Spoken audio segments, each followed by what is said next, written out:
Number 1. Britney Spears. She is the princess of pop, a woman whose face is one of the most recognizable images in human history, and whose voice defined the turn of the millennium. Britney Spears was the ultimate American dream, a small-town girl from Kentwood, Louisiana, who conquered the world with a smile and a dance beat. But behind the platinum records and the sold-out Las Vegas residencies, a nightmare was unfolding that was more terrifying than any horror movie. Because the monster wasn't hiding under the bed, he was sitting at the head of the dinner table. This is the devastating story of a father who turned his daughter into a prisoner, a business manager who turned a human being into a corporation, and a legal system that allowed a grown woman to be stripped of her basic human rights for 13 agonizing years. We are investigating the 10 most shocking cases where pop stars were set up, betrayed, and trapped by the very people they were supposed to trust. If you believe that the truth behind the Free Britney movement deserves to be fully understood and that no one should be a prisoner in their own life, please subscribe to this channel right now to join our community of investigators.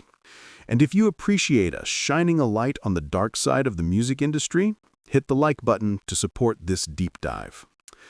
To understand the magnitude of the setup against Britney Spears, you have to look past the shaved head and the umbrella incident of 2007. The media painted that moment as the meltdown of a spoiled star. But in reality, it was the cry for help of a woman breaking under immense pressure. Instead of receiving compassion or therapy, Britney received a cage. In 2008, her father, Jamie Spears, petitioned the court for a temporary conservatorship, a legal arrangement usually reserved for the elderly with dementia or people who are comatose. The premise was that Britney was incapacitated, unable to feed, clothe, or care for herself. Yet in a contradiction that defies all logic and exposes the greed at the heart of this setup, this incapacitated woman was simultaneously healthy enough to embark on a global tour, release platinum albums, and perform a grueling 4-year residency in Las Vegas that generated over $130 million. The setup was elegant in its cruelty. She was sane enough to work like a machine, but sick enough to have no control over the money she earned. For 13 years, the conservatorship controlled every breath she took. But the true depth of the betrayal wasn't revealed until 2021, when investigative reports by the New York Times and court testimonies exposed a surveillance state that would make the KGB blush. This wasn't just strict parenting, it was espionage. Jamie Spears and the security firm he hired, Black Box Security, allegedly turned Britney's home into a prison. They didn't just guard the perimeter, they monitored the inmate. It was revealed that they had installed audio recording devices in her bedroom, capturing intimate conversations with her boyfriend and her children. They mirrored her iPhone, reading every text message, tracking every search, and monitoring every photo. They isolated her from her friends, her support system, and even her own lawyers, feeding her a narrative that she was sick and that they were the only ones who could save her. It was a masterclass in gaslighting, a psychological setup designed to make her believe she was insane so they could keep cashing the checks. The medical aspect of the setup was perhaps the most harrowing. In June 2021, when Britney finally spoke to the court in a testimony that stopped the world, she revealed that she was forced to take lithium, a powerful mood stabilizer that made her feel drunk and foggy, as punishment for refusing to perform a dance move. She revealed that she was forced to keep an IUD, an intrauterine device, inside her body to prevent her from having more children, a violation of reproductive rights that equates to forced sterilization. The people she trusted, her father, her managers, her doctors, had conspired to strip her of her womanhood and her autonomy. They told the world they were saving her, while in reality, they were enslaving her. The setup was a legal fiction, a document that declared a vibrant working artist to be a dementia patient so that a group of lawyers and family members could pay themselves millions of dollars from her estate. The Free Britney movement, initially dismissed by Jamie Spears as a conspiracy theory, turned out to be the only group that saw the truth. The fans decoded the distress signals in her social media, the fear in her eyes. When the conservatorship was finally terminated in November 2021, it wasn't just a legal victory. It was the dismantling of a decade-long hostage situation. Britney Spears walked away with her freedom, but the years she lost, the children she couldn't have, and the privacy that was stolen from her bedroom are things that can never be recovered. Her story serves as the ultimate warning about the dangers of giving total power to another human being, proving that sometimes the people who claim to be your protectors are actually your jailers. Number 2. Michael Jackson. He was the king of pop, the most famous human being on the planet, and a man who lived in a gilded cage of his own making. By 2003, Michael Jackson was a figure of immense mystery and speculation, retreating further and further into the fantasy world of Neverland Ranch to escape a media machine that he felt had dehumanized him for decades. He was desperate to be understood, desperate to show the world that he was not a wacko, but a loving father and a humanitarian. It was this desperation that led him to open his doors to a man he believed was a sympathetic ear, a prestigious British journalist who promised to tell the true story of Michael Jackson. That man was Martin Bashir. What followed was not a documentary, it was a character assassination, a calculated setup that took the vulnerability of a lonely superstar and twisted it into a narrative of monstrosity. This is the story of how a journalist used flattery, deception, and selective editing to trap the king of pop in a nightmare that would lead directly to his criminal trial, the destruction of his reputation, and arguably his premature death. To understand the depth of the betrayal, you have to look at how Martin Bashir gained access. Michael Jackson was notoriously private. He didn't do interviews. But Bashir was a master manipulator. He reportedly used a letter from Princess Diana, a letter that was later alleged to be forged or used unethically, to convince Michael that he was a journalist of integrity, someone who protected the misunderstood icons of the world. He charmed Michael. He flattered him. He told Michael that he wanted to show the world the amazing father he was. Michael, starving for validation, let his guard down completely. He gave Bashir unprecedented access to his life for 8 months. He let Bashir into his bedroom, into his car, and into the lives of his children. He believed he was making a home movie with a friend. But Bashir wasn't making a home movie. He was gathering ammunition. During the filming, Bashir acted the part of the sycophant, praising Michael's parenting to his face, telling him how wonderful he was with children, and encouraging him to be open. But in the editing room, Bashir became the prosecutor. The defining moment of the setup, and the moment that effectively ended Michael Jackson's life as he knew it, was the footage involving a young cancer survivor named Gavin Arvizo. In the raw footage, the interaction seemed innocent, a superstar trying to help a sick child. But when the documentary, Living with Michael Jackson, aired in February 2003, Bashir layered a sinister, ominous voiceover on top of the images. He highlighted the fact that Michael held hands with the boy. He framed Michael's admission of sharing his bed, in a non-sexual way, as a confession of predation. The editing was a masterpiece of manipulation. It stripped away context and replaced it with suspicion. The world watched in horror as the king of pop was presented not as an eccentric artist, but as a danger to society. The fallout was nuclear. The Arvizo family, who had previously praised Michael as a savior who helped cure Gavin's cancer, saw the documentary and the public reaction. Suddenly, their story changed. The narrative shifted from gratitude to accusation. The documentary didn't just ruin Michael's image. It gave the Santa Barbara district attorney the roadmap they needed to file charges. Based almost entirely on the reaction to Bashir's film, the police raided Neverland Ranch. Michael Jackson was arrested and charged with child molestation. The trial that followed in 2005 was the direct result of Bashir's journalism. During the trial, the defense team managed to get their hands on the outtakes, the footage Bashir didn't want the world to see. These tapes showed Bashir praising Michael's behavior with the children, contradicting his own voiceover. They showed the Arvizo family praising Michael on camera, contradicting their own lawsuit. The setup was exposed in court. The jury saw that Michael had been entrapped by a journalist looking for a headline and a family looking for a payday.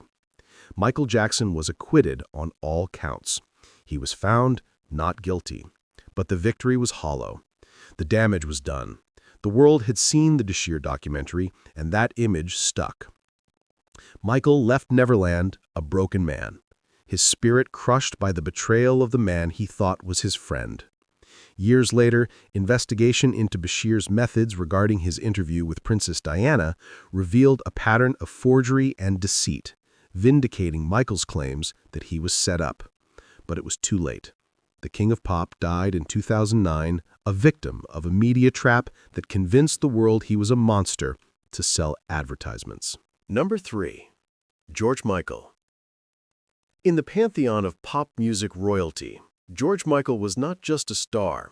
He was a deity, a man with a voice of liquid gold and an image of carefully cultivated, stubbled masculinity that sold millions of records to adoring fans across the globe. By 1998, he had transitioned from the teen idol of Wham to a serious, introspective solo artist with the album Listen Without Prejudice. But beneath the sunglasses and the leather jackets, George Michael was carrying a heavy, suffocating secret.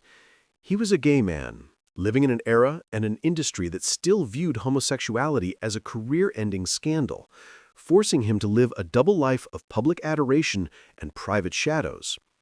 It was this need for secrecy, this desperate search for connection in the dark, that led him into a trap so calculated, so humiliating, and so predatory that it stands as the ultimate example of a sting operation gone wrong. This is the infuriating story of how the Beverly Hills Police Department decided to use their resources not to stop violent criminals, but to humiliate a pop star in a public restroom, setting up a scenario that forced a global icon out of the closet in the most traumatic way possible. The villain in this story is not a thief or a manager, but an undercover police officer named Marcelo Rodriguez, a man who didn't just observe a crime, but arguably choreographed it. The stage for this setup was the Will Rogers Memorial Park in Beverly Hills, a manicured, leafy sanctuary just across the street from the Beverly Hills Hotel. It was known within the subculture as a cruising spot, a place where men met other men for anonymous encounters, a symptom of a society that gave them nowhere else to go. On April 7, 1998, George Michael walked into the public restroom. He was alone. He wasn't hurting anyone. But raiding inside was Officer Rodriguez, dressed in plain clothes, acting not as a guardian of the law, but as a lure. According to George Michael's later testimony and legal filings, this was not a case of a police officer stumbling upon a crime. It was a case of entrapment.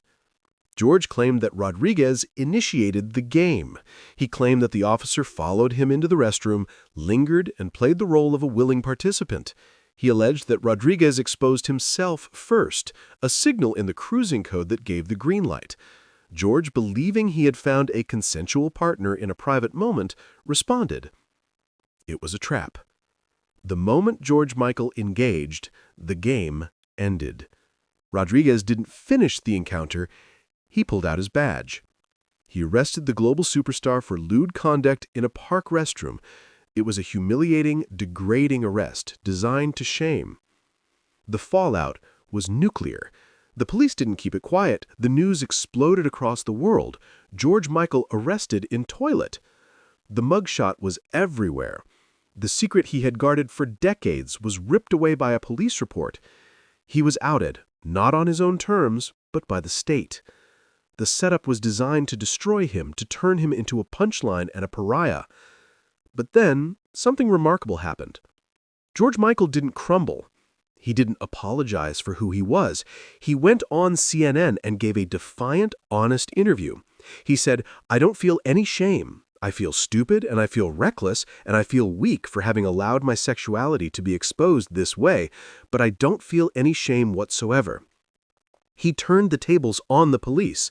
He argued that he was set up, that the officer had essentially seduced him into a crime.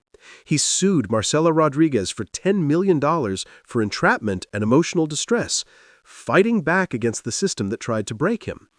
And then he released the song and video for Outside. It was a masterstroke of revenge. In the video, he dressed as a police officer, dancing in a disco-fied public restroom with spinning disco balls, turning the site of his trauma into a site of celebration. He mocked the LAPD. He mocked the arrest. He took the weapon they used against him, his sexuality, and turned it into armor. Rodriguez, furious at being mocked in a music video, actually countersued George Michael for slander, claiming the video mocked him and caused him emotional distress.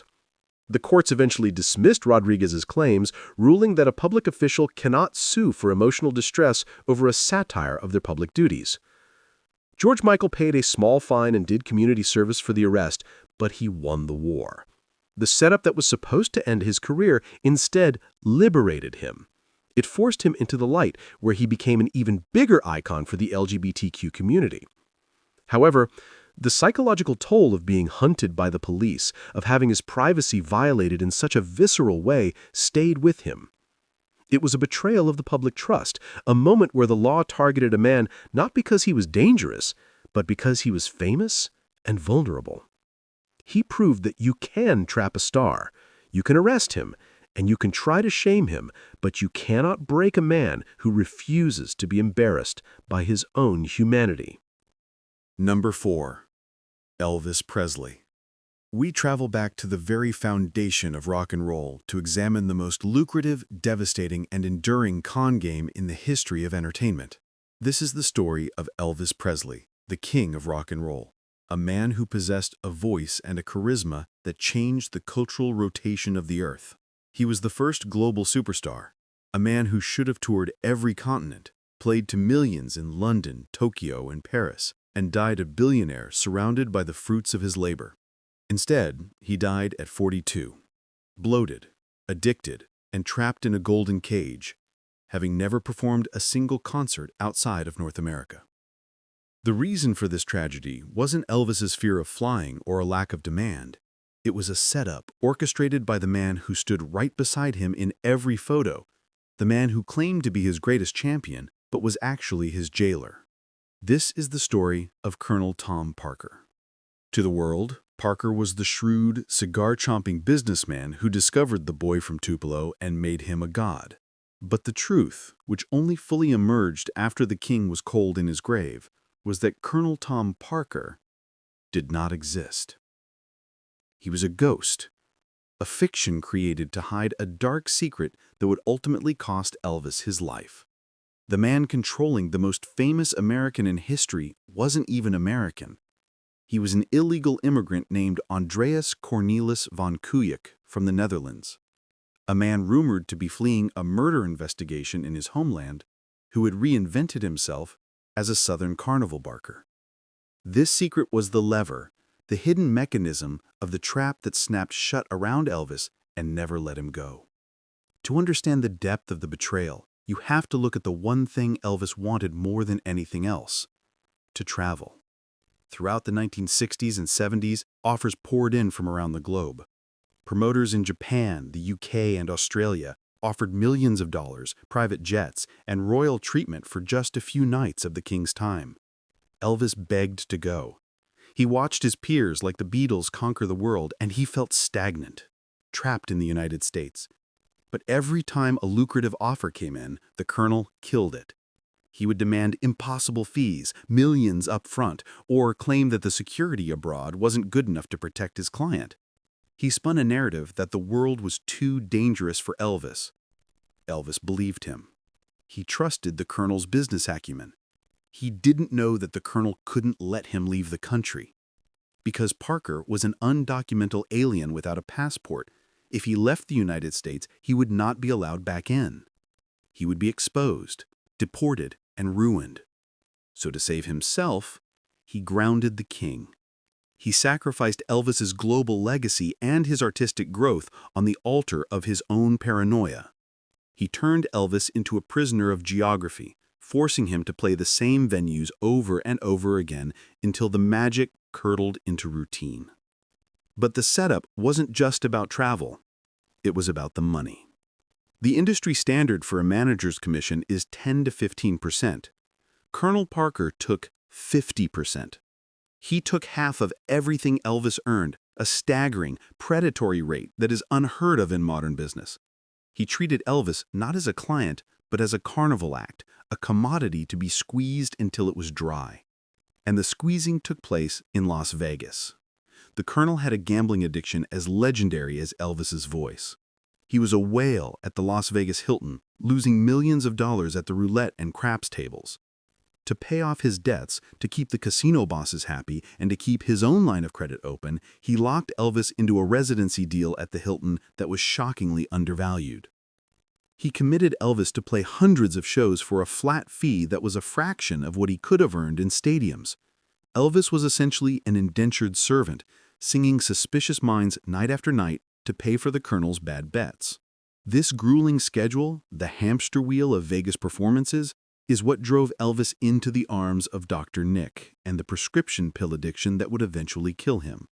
He needed uppers to get on stage for the colonel's shows and downers to sleep after them. The colonel knew this. He saw the decline. He saw the weight gain, the slurred speech, the exhaustion. But he didn't stop the machine. He pushed it harder. When Elvis collapsed, the colonel was there to prop him up, not to save him, but to ensure the next check cleared. The ultimate proof of this setup lies in the merchandising. In a move of cynical genius, the colonel signed a deal to sell "I Hate Elvis" buttons. He figured he could make money off the haters just as easily as the fans. He didn't care about Elvis's image or his feelings. He cared about the revenue stream. He commodified the backlash against his own client. When Elvis died on August 16, 1977, the colonel didn't mourn. He went to work.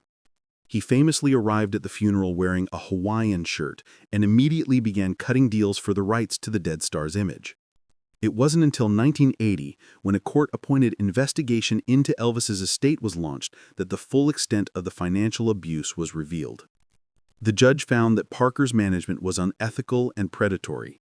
The estate sued him, and for the first time the colonel's grip was loosened.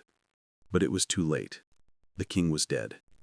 Elvis Presley died believing he was loved and protected by his manager, never knowing that he was actually the victim of a 20-year con. He was a bird with clipped wings, kept in a cage of gold by a man who couldn't fly. A tragedy of trust that robbed the world of seeing its greatest star shine on a global stage. Number 5. Billy Joel. We move from the glittering lights of Las Vegas to the soulful blue-collar arenas of Long Island to uncover a betrayal that strikes at the very heart of the American family.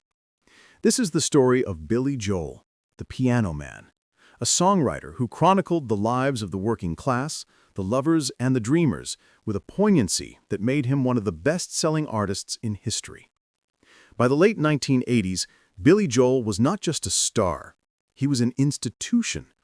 He was filling Yankee Stadium, his albums were flying off the shelves, and his bank accounts should have been overflowing with the rewards of 2 decades of relentless touring and hit-making.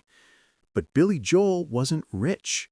He was arguably broke, teetering on the edge of insolvency despite generating hundreds of millions of dollars. The reason for this financial paradox wasn't a gambling habit, a drug addiction, or a series of bad investments he made himself. It was a person. It was Frank Weber. And Frank Weber wasn't just a manager, he was family. He was the brother of Billy's first wife, Elizabeth Weber. He was the godfather to Billy's daughter, Alexa Ray. He was the man who sat at the Thanksgiving table, the man Billy trusted implicitly to handle the business so the artist could handle the music. This is the devastating account of the brother-in-law heist, a setup that proves that sometimes the hand that pats you on the back is the same one picking your pocket, and that blood, or at least marriage, is not thicker than greed. To understand the magnitude of the theft, you have to understand the level of control Frank Weber exerted over Billy's life.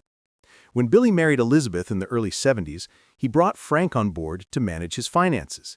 It seemed like the perfect arrangement. Keep it in the family.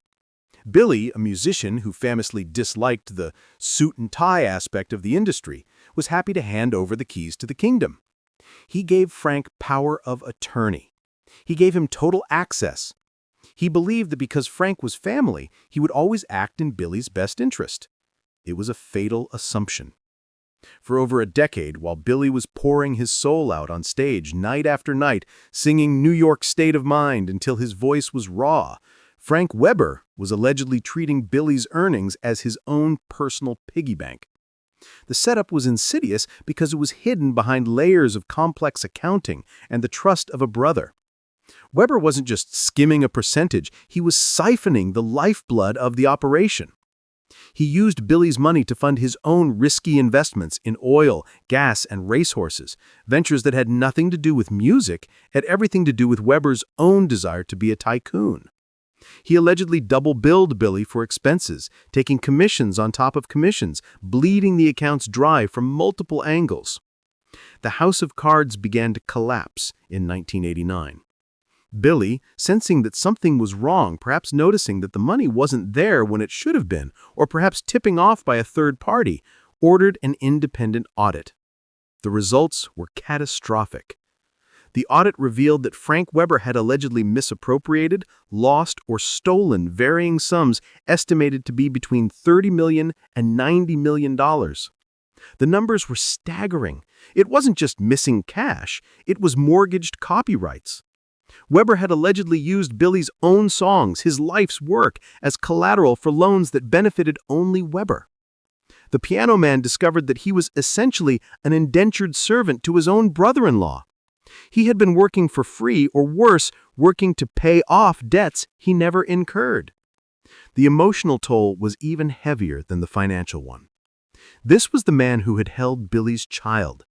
This was the man who had stood by him during his divorce from Elizabeth. The betrayal was total. It was a knife in the back from the person standing closest to him. In 1989, Billy Joel filed a massive $90 million lawsuit against Frank Weber, charging him with fraud, breach of fiduciary duty, and breach of contract. The legal battle was vicious. It exposed the dark underbelly of the music industry, where artists are often treated as children who don't need to worry about the adult work of money management. Billy famously stated, "I hooked up with the Borgias," comparing his in-laws to the infamous treacherous Italian Renaissance family. The lawsuit detailed a litany of abuses, painting Weber not as a manager, but as a parasite, who had attached himself to a host and refused to let go until there was nothing left. While the court eventually awarded Billy a judgment of roughly $2 million, and Weber settled out of court for a partial repayment, the victory was largely symbolic. Weber filed for bankruptcy, pleading poverty, claiming he didn't have the money to pay Billy back. The millions were gone, vanished into bad deals and hidden assets. The aftermath of the setup defined the next phase of Billy Joel's career. He didn't retire. He couldn't. He had to hit the road. He toured relentlessly in the 90s, not just for the love of performing, but to rebuild the fortune that had been stolen from him. He became a road warrior out of necessity, turning his anger into energy on stage. The betrayal also fundamentally changed his relationship with the industry. He became sharper, more cynical, and fiercely protective of his rights. He realized that in the music business, family is a word that can be weaponized. Frank Weber eventually died in 2016, but the scar he left on Billy Joel's life is permanent. It serves as the ultimate cautionary tale for every artist who thinks they can trust their relatives with the checkbook. Billy Joel proved that you can write the songs that the whole world sings, but if you don't read the ledger, you can still end up singing the blues. Number 6. TLC. We move from the solo struggles of Billy Joel to the coordinated, synchronized exploitation of the best-selling American girl group of all time. A trio that defined the 1990s with a sound and a style that conquered the world. This is the infuriating story of T-Boz, Left Eye, and Chili, known collectively as TLC. In 1995, they were not just stars, they were a cultural phenomenon. Their album, Crazy Sexy Cool, was a diamond-certified juggernaut, selling over 11 million copies in the United States alone. They had 4 #1 singles, including the global anthems Waterfalls and Creep. They were on the cover of every magazine. Their baggy clothes and condoms as accessories style was copied by millions of teenagers, and their videos were in heavy rotation on MTV. To the outside world, they were living the ultimate dream of fame and fortune, swimming in pools of cash generated by their massive success. But the reality was a setup so profound, so mathematically cruel, that at the exact moment they were receiving the Grammy Award for Best R&B Album, they were secretly filing for Chapter 11 bankruptcy. This is the story of how 3 young women were trapped in a slave contract by the very woman who discovered them. A mentor who turned them into a gold mine for herself, while leaving them with pennies to split 3 ways. We are investigating the 10 most shocking cases where music icons were set up by trusted insiders. This case is the definitive lesson in gross versus net, a cautionary tale that is taught in law schools today as the perfect example of industry predatory practices. To understand the trap, you have to meet the architect, Perry Pebbles Reed. In the late 80s, Pebbles was a pop star in her own right, famous for hits like Mercedes Boy. She was glamorous, savvy, and married to L.A. Reid, one of the most powerful record executives in the world. When she discovered the 3 girls in Atlanta, she presented herself not as a shark, but as a sister, a mentor who knew the game and would protect them. The girls, young and hungry for a shot, trusted her implicitly. They signed the papers she put in front of them without a second thought. They didn't know that they were signing their financial death warrants. The setup was in the structure of the deal. Pebbles didn't just sign them to a management contract, she signed them to her own production company, Pebbitone.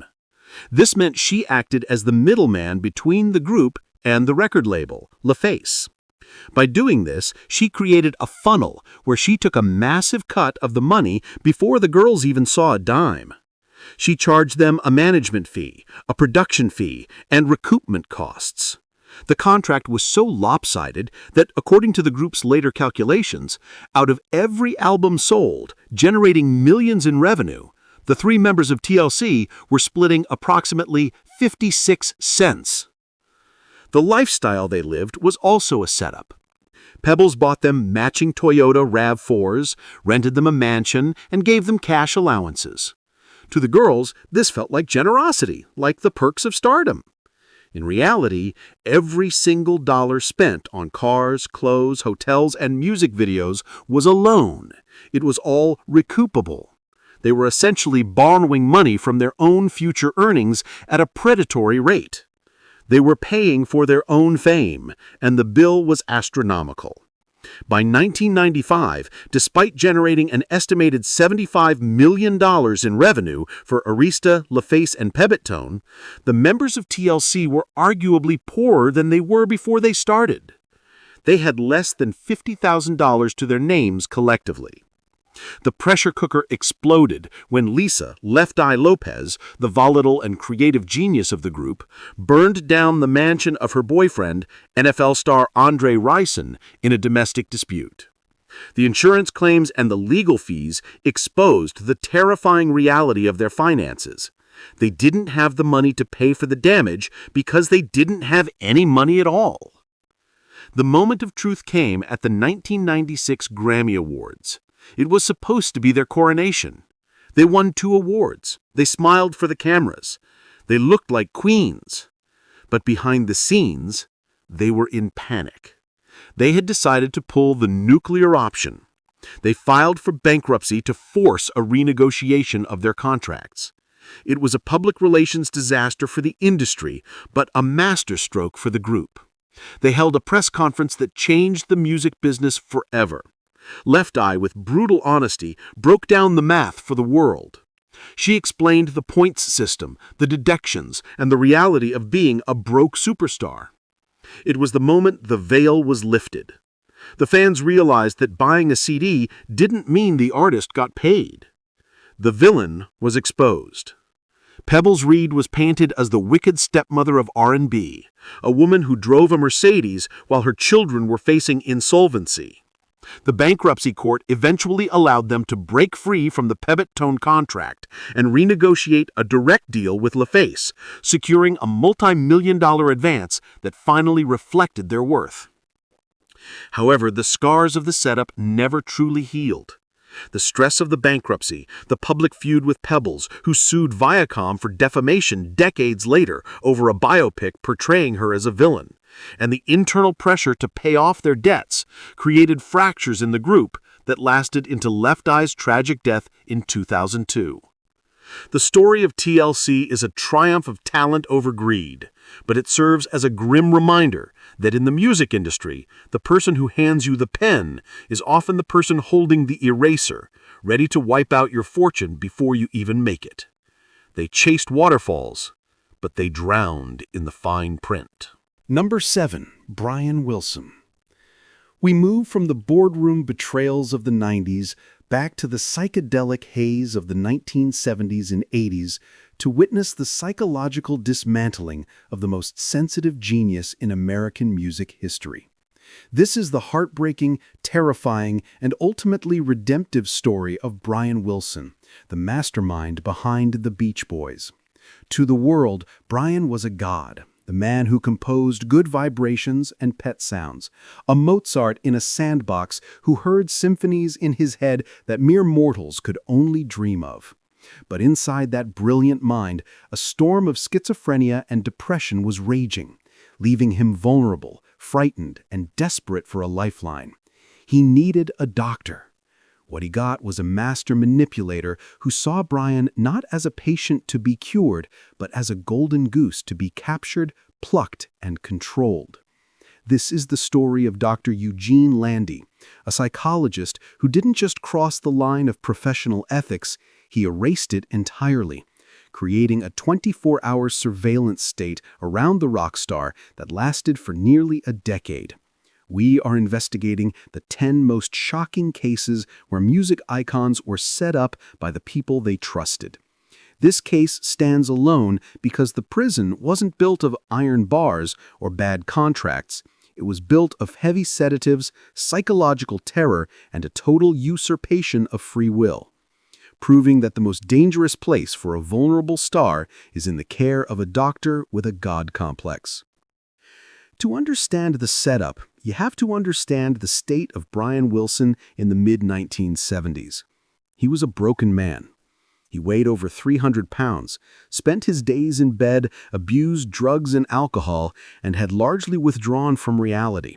His family, desperate to save him from an early grave, hired Dr. Eugene Landy, a controversial therapist known for his unorthodox 24-hour therapy. At first, it seemed like a miracle.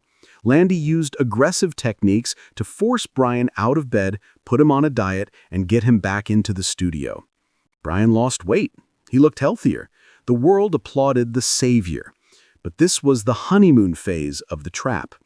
Once Landy had established himself as the only person who could control Brian, he began to tighten the screws. By the early 1980s, Landy wasn't just a therapist, he was the executive producer of Brian's life. He moved into Brian's house.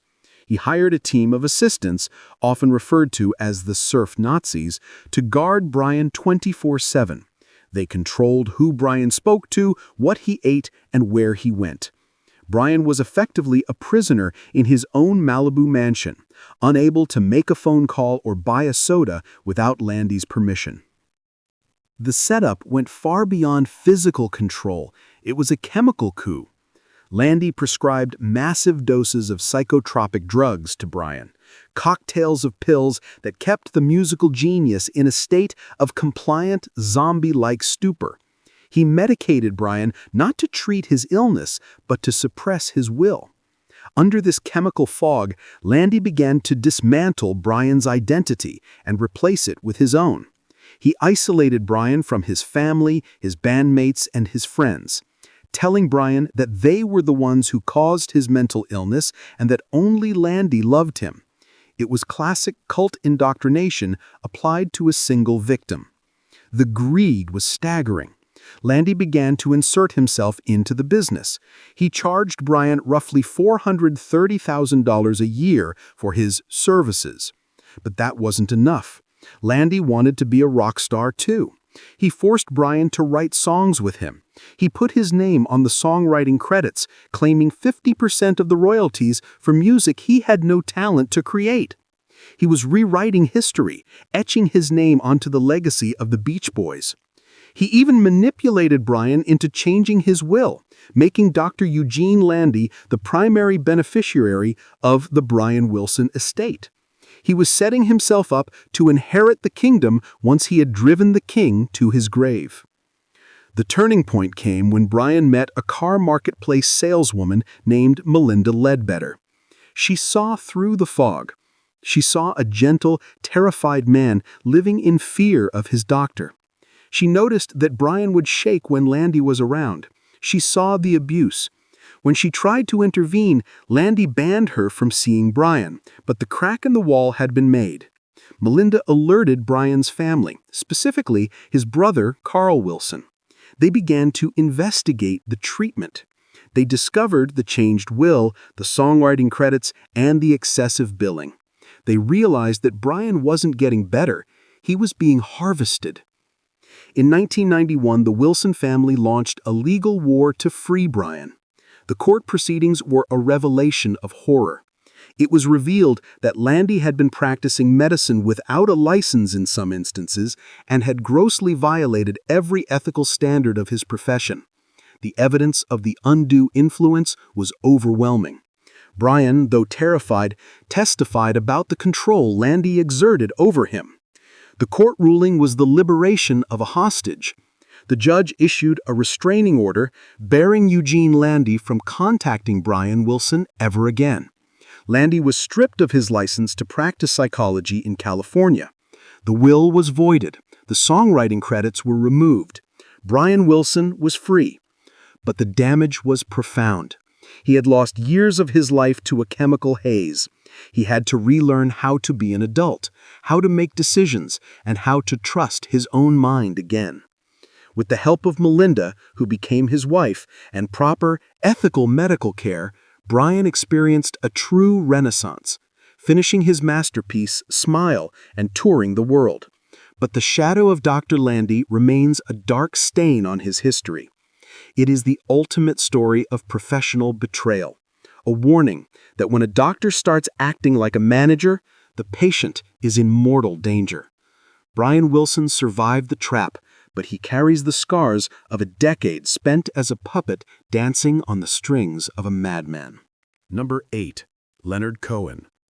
We leave the beaches of California and the recording studios of Atlanta to ascend the misty, silent peaks of Mount Baldy, entering a world of Zen meditation and spiritual isolation to uncover a betrayal that is almost biblical in its cruelty. This is the heartbreaking story of Leonard Cohen, the poet laureate of pessimism, the man who gave the world Hallelujah, a song so pervasive and powerful it has become a modern hymn. Leonard Cohen wasn't just a rock star, he was a sage, a man who spent his life searching for the divine in the dirt. By the mid-1990s, he had grown weary of the music industry, the fame and the noise. He decided to walk away from it all. He entered a Zen monastery in California, shaved his head, donned the robes of a monk, and took a vow of silence. He spent 5 years living on a mountain, scrubbing floors, meditating and serving his roshi, seeking a peace that had eluded him his entire life.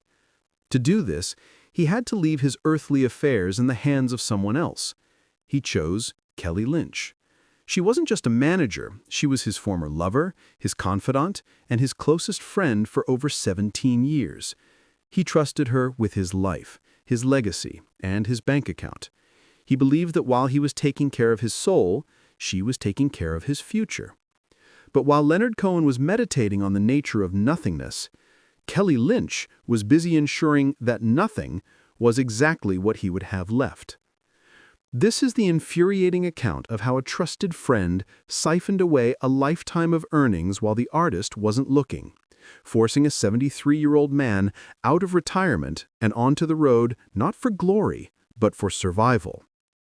We are investigating the 10 most shocking cases where music icons were set up by the people they trusted. This case is unique because the victim didn't want fame, he wanted silence, and the betrayal forced him back into the spotlight he had tried so hard to escape. To understand the mechanics of this theft, you have to understand the absolute nature of the trust involved. When Leonard Cohen went up the mountain, he signed over power of attorney to Lynch. It was a total surrender of control, based on nearly 2 decades of friendship.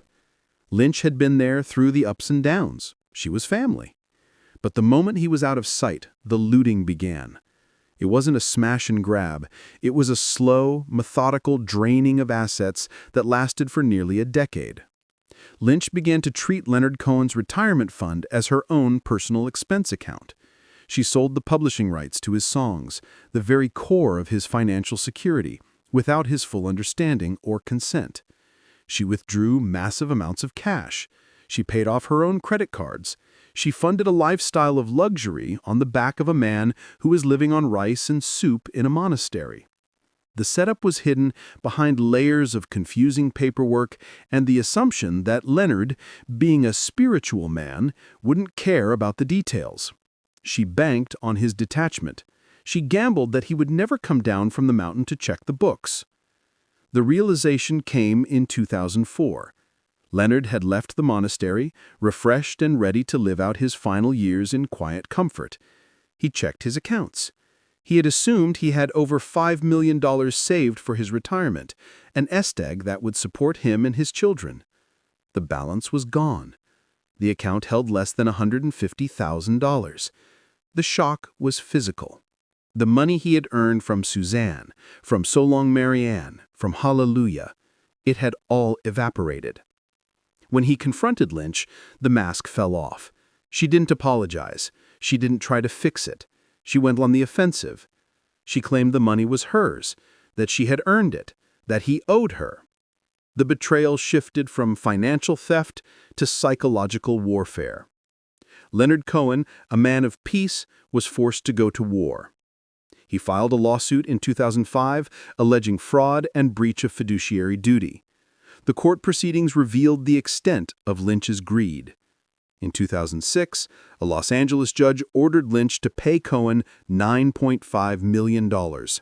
It was a massive legal victory, a vindication of the truth. But in the real world, a judgment is just a piece of paper if the money is gone. Lynch didn't pay. She couldn't, or she wouldn't. Leonard Cohen never recovered the vast majority of the stolen funds. But the setup didn't end with the lawsuit. Leonard Lynch refused to go quietly. She began a campaign of harassment that is terrifying in its intensity. She sent Cohen thousands of emails, sometimes hundreds in a single day. They were rambling, abusive, and threatening. She left voicemails accusing him of drug abuse, accusing him of being a fraud. She threatened to ruin his reputation. She threatened his family.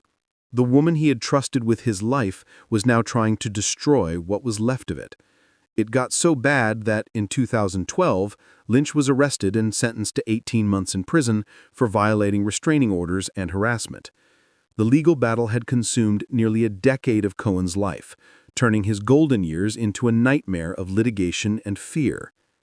However, from the ashes of this betrayal, a phoenix rose.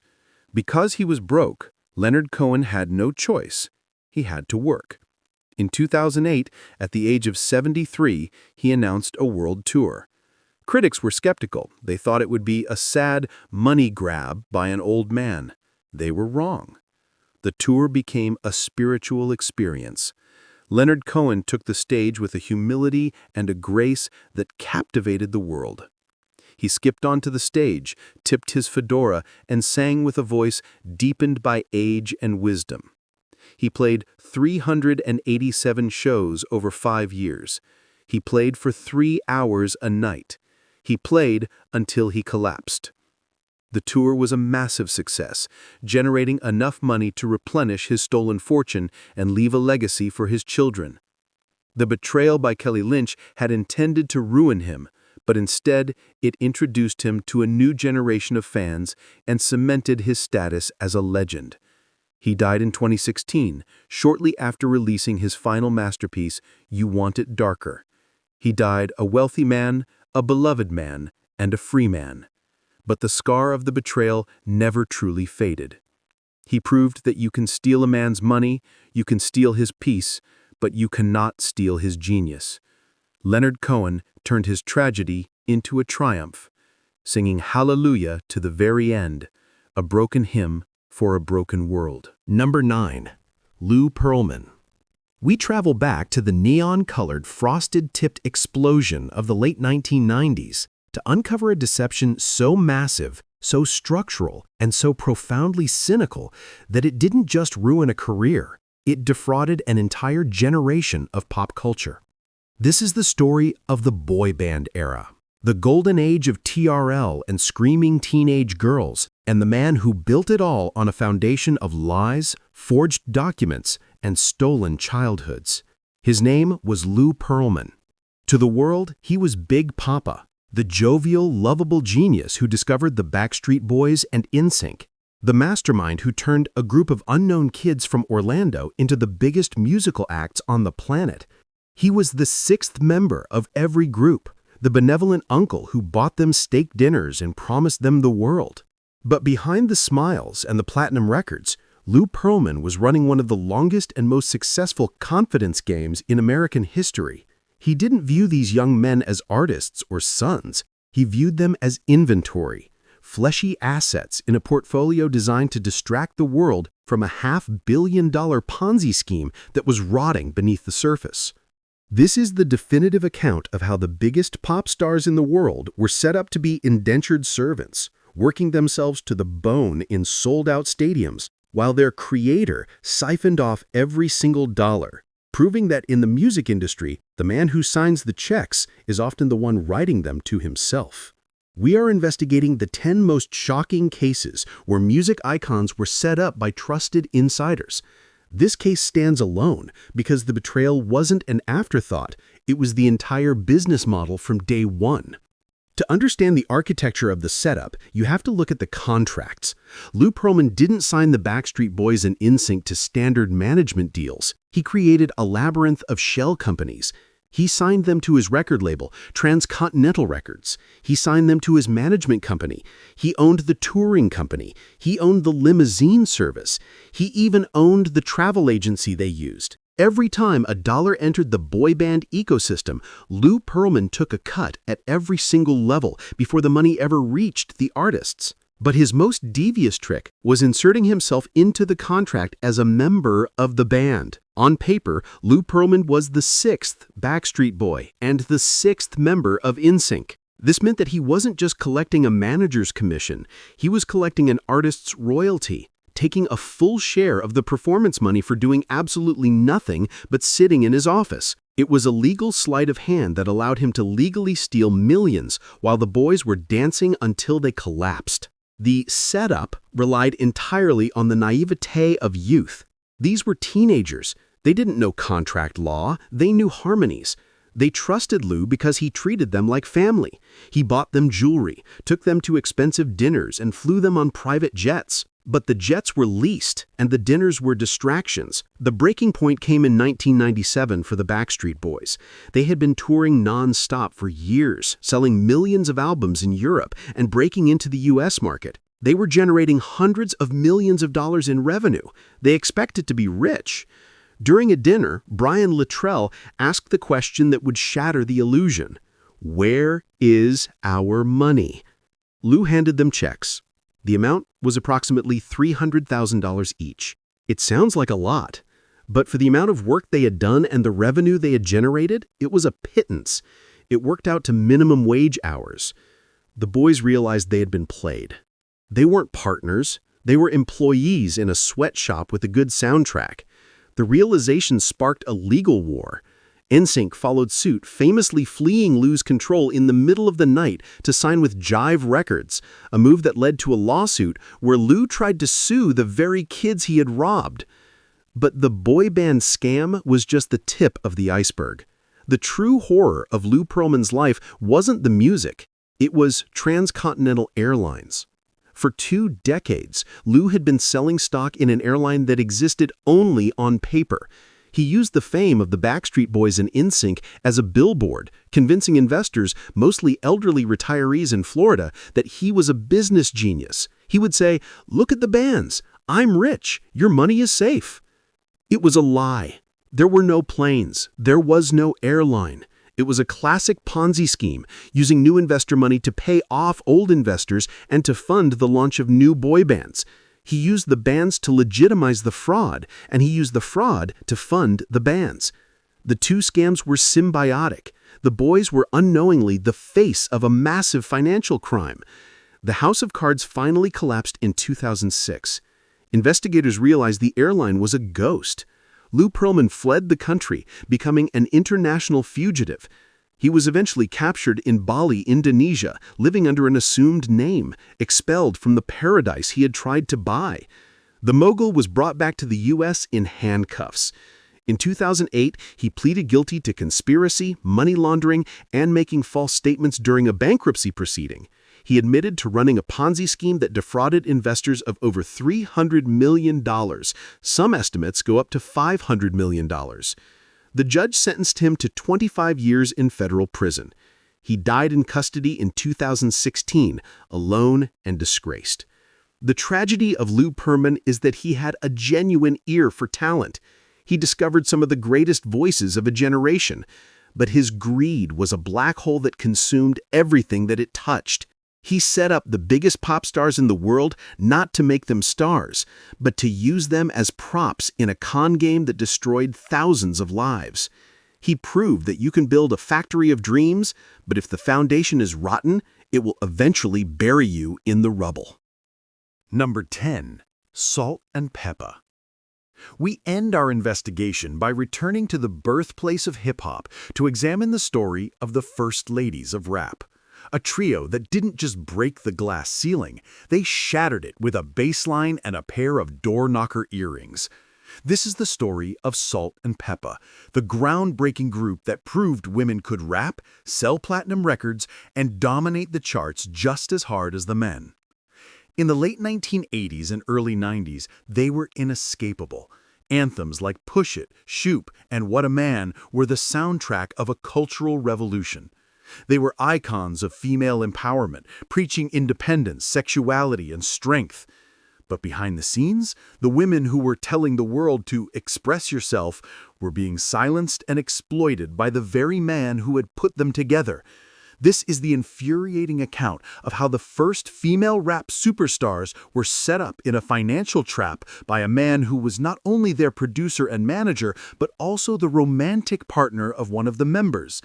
It is a classic tale of mixing business with pleasure, where the lines between love and commerce were blurred to hide a contract that was designed to strip them of their ownership, their royalties, and their legacy before they even sang a single note.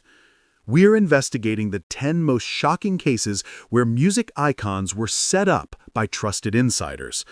We end with this case because it set the precedent for the bad deal in hip-hop, teaching a hard lesson that being a pioneer often means being the first one to get robbed.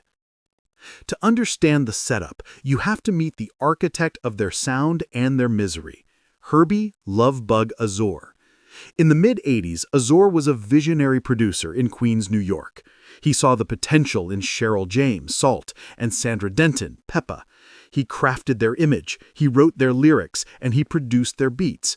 But he also crafted the paperwork.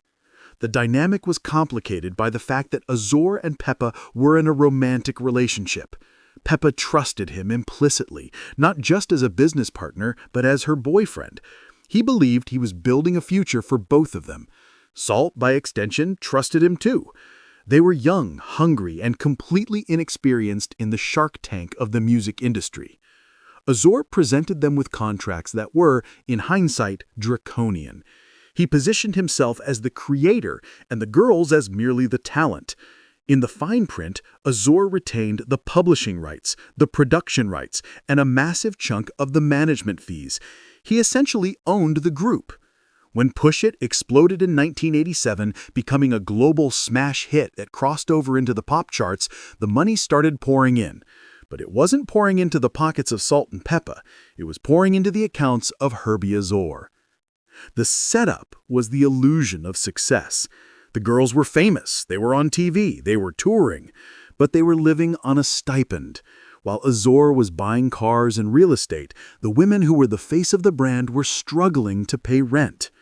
The betrayal went deeper than just money. It was about credit. Azor kept credit for writing the hits, cementing his status as a super producer, while minimizing the creative contributions of the women.